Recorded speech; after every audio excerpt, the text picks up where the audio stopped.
Dirt eating is not just a Southern thing, it's actually an international practice, one that can be found on numerous continents for over 2,000 years. West Africans were taken from their homeland and brought to the United States. A practice that's actually been linked to West Africa is geophagy. And geophagy was able to continue because of the massive kaolin deposits. This is due to ancient landscape shifting and the coastal plains being created. The tradition was mostly centered around pregnant black women, and the craving of that white dirt was common amongst them and children. Some believe it was just a cultural practice, or that it was done for medicinal purposes, or just a cheap edible filler for the stomach.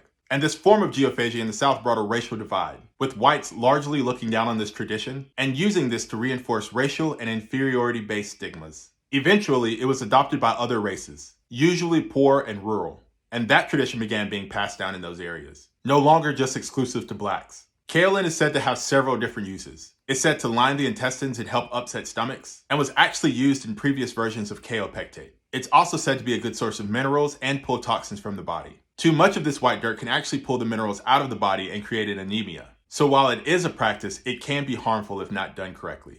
In the past 20 years or so, it even hit the mainstream, with celebrities including it in their eating habits. Though it seems weird and off-putting, it actually has more precedence than it's given credit for. So it's not just a Southern thing, it's a cultural thing. Something that's lost a lot of meaning over time. It may not be your thing, but it is somebody's, and that's okay.